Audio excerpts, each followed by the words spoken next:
Hello, welcome students.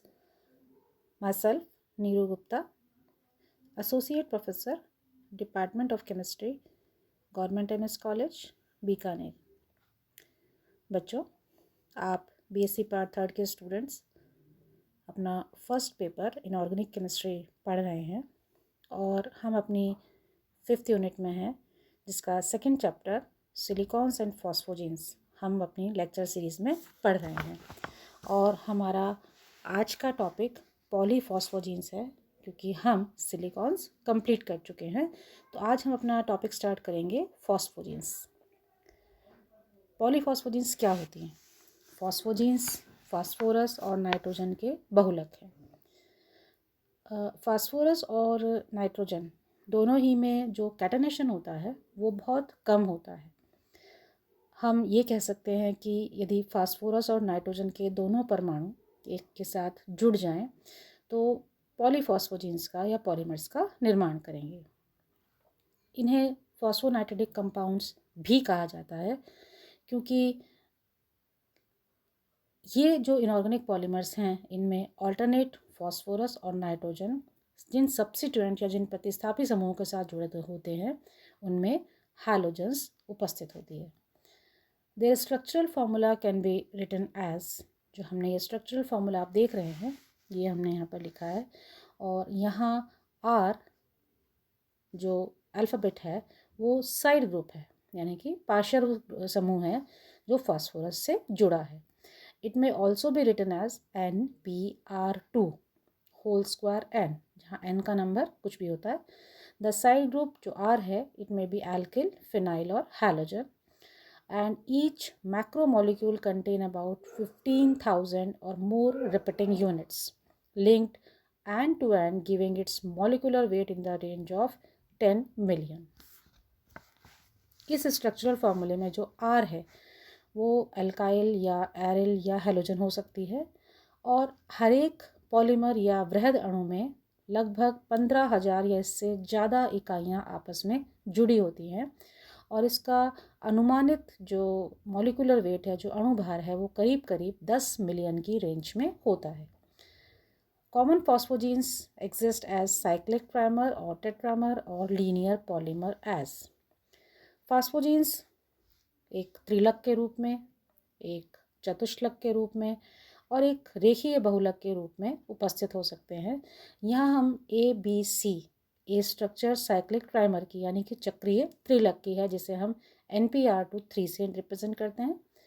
B structure cyclic tetramer की है यानी कि चक्रीय चतुष्क की जिसे हम NPR2 4 से रिप्रेजेंट करते हैं। और जो सी स्ट्रक्चर है वो है लीनियर पॉलीमर या रेखीय बहुलक की जहाँ NPR2 3N हो सकता है। ये जो तीनों स्ट्रक्चर्स हैं ये बहुलक फास्फोजीन्स की सबसे कॉमन या सबसे सामान्य संरचनाएं हैं। अब हम बात करेंगे इनके प्रिपरेशन या इनके संश्लेषण की। Phosphonitric chlorides can be obtained by heating a mixture of phosphorus pentachloride with a small excess of ammonium chloride in chlorobenzene at 120 to 140 degrees centigrade. फॉस्फोनाइट्रिक chlorides को बनाने के लिए फॉस्फोरस पेंटाक्लोराइड को अमोनियम क्लोराइड की कुछ अधिक मात्रा में क्लोरोबेंजीन की उपस्थिति में 120 से 140 डिग्री सेंटीग्रेड पर गर्म करने पर हमें फॉस्फोनाइट्रिक क्लोराइड्स मिलते हैं। ये जो अभिक्रिया है ये दो पदों में पूर्ण होती है और ये दोनों पद आपके सामने यहाँ पर बहुत इजी वे में रखे गए हैं। ये जो दो रिएक्शन हैं ये चेन पॉलीमर को बनाने के काम में आती है। इस मेथड में हमें साइक्लिक फॉस्फोनाइट्रिक क्लोराइड्स का मिक्सचर यानी कि मिश्रण प्राप्त होता है जहाँ जिसका हम जो स्ट्रक्चरल फार्मूला है वो PnCl2n लिखते हैं जहाँ n का मान 3, 4, 5 या 6 हो सकता है और शॉर्ट लीनियर फॉस्फोनाइट्रिक क्लोराइड्स हमें इस अभिक्रिया मेथड में इस रिएक्शन मेथड से हमें प्राप्त होते हैं। The main product of the reaction are cyclic trimer phosphonitrile chloride and cyclic tetramer and some linear polymers। जैसा हमने कहा कि हमें कंपाउंड्स का हमें प्रोडक्ट्स का मिक्सचर या मिश्रण प्राप्त होता है। दूसरी जो विधि है इसको बनाने की वो है by heating P3N5 in chlorine at 700 degree centigrade. P3N5 को क्लोरीन के साथ जब गर्म किया जाता है 700 डिग्री सेंटीग्रेड पर, तो हमें साइक्लिक या रेखीय लीनियर पॉलीमर प्राप्त होता है। इसी तरह से एक और विधि है chlorofluoropolymer is prepared by heating the trimer with PbF2। Lead fluoride के साथ जब ट्राइमर को गर्म किया जाता है तो क्लोरोफ्लोरोपॉलीमर्स हमें प्राप्त होते हैं, और यहाँ भी अदर प्रोडक्ट्स के रूप में हमें अन्य पॉलीमर्स भी इस अभिक्रिया के द्वारा प्राप्त होते हैं। एक और विधि trimer phosphonitrilic chlorides can be formed by treating S4N4 with SOCl2 in PCl3। S4N4 को SOCl2 और PCl3 के साथ गर्म करने पर भी हमें ट्राइमर फॉस्फोनाइट्रिलिक हैलाइड प्राप्त होता है। तो ये कुछ सामान्य मेथड हैं जिसमें हम कह सकते हैं कि इनके द्वारा हम फॉस्फोजीन्स को या फॉस्फोनाइट्रिलिक हैलाइड्स को प्राप्त कर सकते हैं या बना सकते हैं। अब हम बात करेंगे प्रॉपर्टीज़ की या गुणों की। फॉस्फोनाइट्रिलिक या फॉस्फोजीन्स की सामान्य भौतिक गुण क्या हैं? ट्राइमर या NPCl2 melts at 114 degree Celsius and boils at 256 degree Celsius at atmospheric pressure.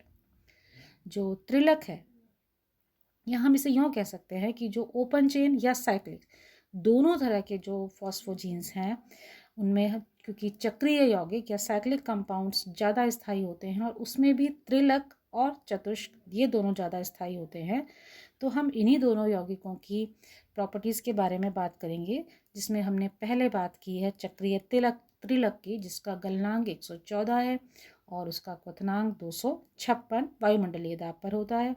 ये एक श्वेत क्रिस्टलीय यौगिक होता है जो कि बेंजीन, ईथर और कार्बन टेट्राक्लोराइड में आसानी से विलय हो जाता है। लेकिन जब हम चतुष्क की बात करते हैं तो वहाँ हमें इन प्रॉपर्टीज़ में थोड़ा सा अंतर देखने को मिलता है। ये गलनांक शो करता है 123.5 डिग्री सेंटीग्रेड का और इसका क्वथनांक होता है 328.5, लेकिन ये बेंजीन, ईथर या कार्बन टेट्राक्लोराइड में त्रिलक की तुलना में कम विलय होता है। These are somewhat irritating and toxic in nature। हम ये कह सकते हैं कि ये जलन करने वाले होते हैं और कुछ सीमा तक ये विषैले भी होते हैं, और अगर इनको 250 डिग्री सेंटीग्रेड से ऊपर गर्म किया जाए तो ये और पॉलीमर हो जाते हैं और कम से कम 20,000 अणुभार वाले बहुलकों का निर्माण करते हैं।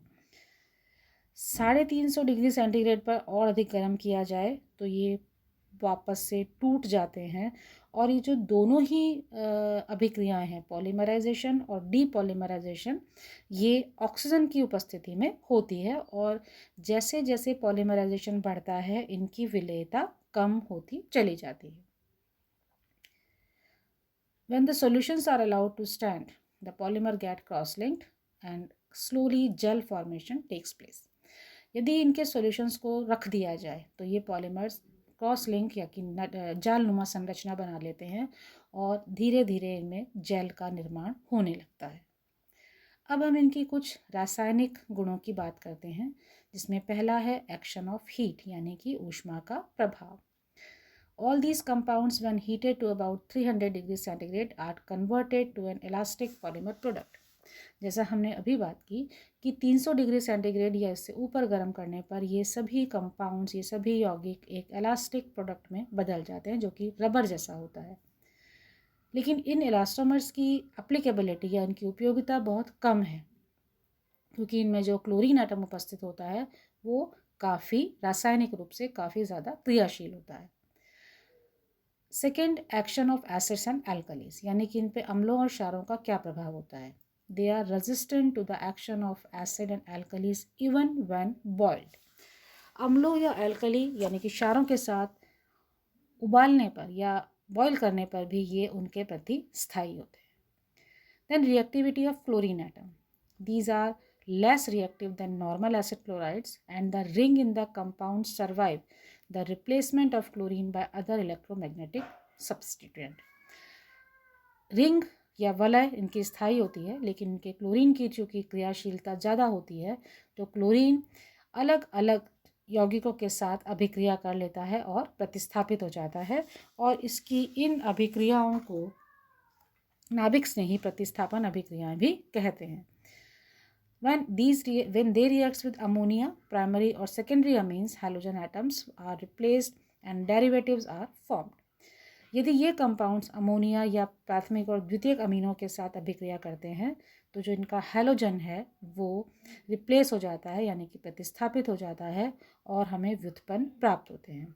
इसी तरह से ग्रीनियर रिएजेंट्स के साथ गर्म करने पर भी ये डेरिवेटिव्स या व्युत्पन्न देते हैं। क्लोरीन को हम हैलोजन के साथ, क्लोरीन को हम OH ग्रुप के साथ भी सब्स्टिट्यूट कर सकते हैं, और ये जो मुख्य इसकी अभिक्रियाएं हैं वो आप इस चार्ट में देख पाएंगे।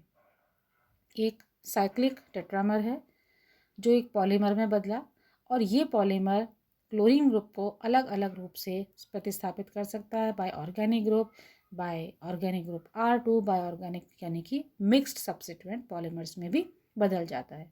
इसके अलावा जैसा हमने कहा कि क्लोरीन एटम चूँकि बहुत रिएक्टिव होता है, इसलिए ये Cl जो है वो अलग अलग अभिक्रियाओं के द्वारा अलग अलग उत्पादों में बदलता है। जैसे हमने हाइड्रोलिसिस की हम बात करें तो ये Cl एटम हाइड्रोक्सिल समूह द्वारा प्रतिस्थापित हो जाता है।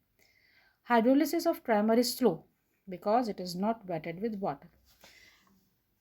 त्रिलक का जो हाइड्रोलिसिस है या जल अपघटन है वो काफ़ी धीरे होता है, क्योंकि ये पानी के द्वारा भीगता नहीं है, या इसकी पानी के साथ अभिक्रिया बहुत धीरे होती है। When these polymers are stored in air, they become brittle. यदि इन्हें हवा में रखा जाए तो ये भंगुर हो जाते हैं। This is due to the action of water which forms oxygen bridge between p atoms.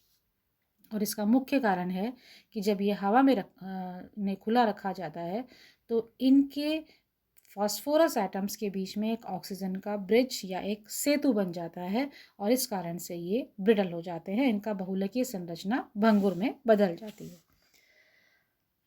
हम इसमें एक चीज़ और भी ऐड कर सकते हैं, वो मैं यहाँ आपको अलग से बता रही हूँ कि यदि जैसे हमने अमीनोलिसिस की बात की तो त्रिलक और चतुष्लक दोनों ही यौगिक जब अमोनिया के साथ अभिक्रिया करते हैं तो धीरे धीरे सभी हैलोजन परमाणु पर अमीनो का समूह प्रतिस्थापित कर देते हैं, और इस प्रकार बना हुआ यौगिक फॉस्फेम कहलाता है। तो ये आप एक याद रखेंगे कि फॉस्फेम कैसे बनता है। It is from the aminolysis of polymers. अब हम बात करेंगे यूजेस ऑफ फॉस्फोजीन्स, यानी कि फॉस्फोजीन्स के उपयोग या उनके गुणों की। इनका बहुत क्षेत्रों में उपयोग होता है, और इनका जो मुख्य उपयोग है हम उसको 3 या 4 भागों में बांट लेते हैं। सबसे पहला है in the field of medicine.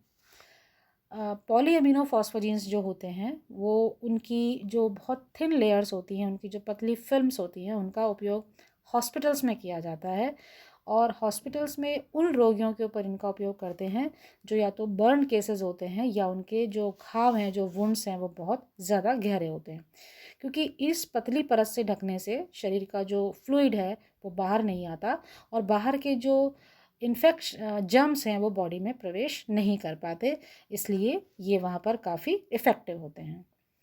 इसके अलावा फॉस्फोजीन्स का पॉलीमर्स का उपयोग फ्लेक्सिबल प्लास्टिक के निर्माण में भी होता है।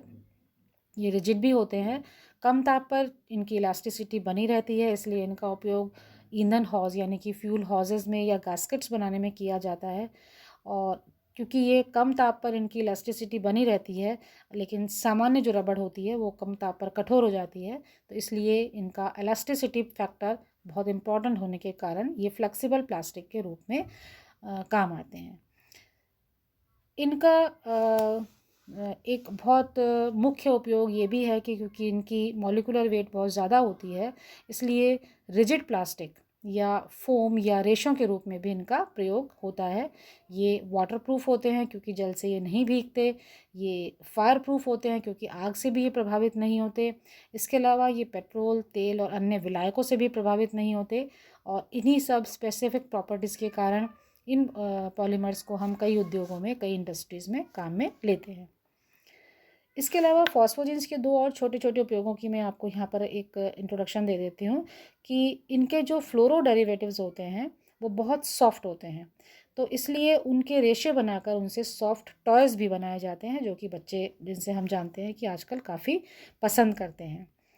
इसके अलावा इनके कुछ फ्लोरोएल्किल कंपाउंड्स होते हैं जो कि अत्यधिक जल प्रतिकर्षी होते हैं और उनकी जो लाइव टिश्यूज़ हैं, जो ऊतक होते हैं, उनके साथ इनकी कोई अभिक्रिया नहीं होती।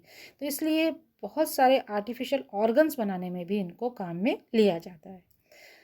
कुल मिला के हम ये कह सकते हैं कि पॉलीफॉस्फोजीन्स हैं तो बहुत उपयोगी पदार्थ, और ऑर्गेनिक बहुलकों के बाद या ऑर्गेनिक पॉलीमर्स के बाद इनकी सिलिकॉन्स के बाद सबसे ज़्यादा यूज़ में लाए जाने वाले पॉलीमर्स इन्हें माना जाता है।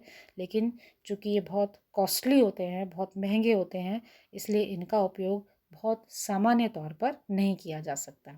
तो ये हमारे इस आज का टॉपिक का, आज के लेसन जो हमने स्टार्ट किया था उसका ये लास्ट पार्ट था, वो यूजेस ऑफ फॉस्फोजीन्स। अब हमने नेक्स्ट लेक्चर में पढ़ेंगे नेचर एंड बॉन्डिंग। तो तब तक के लिए आप सभी का धन्यवाद।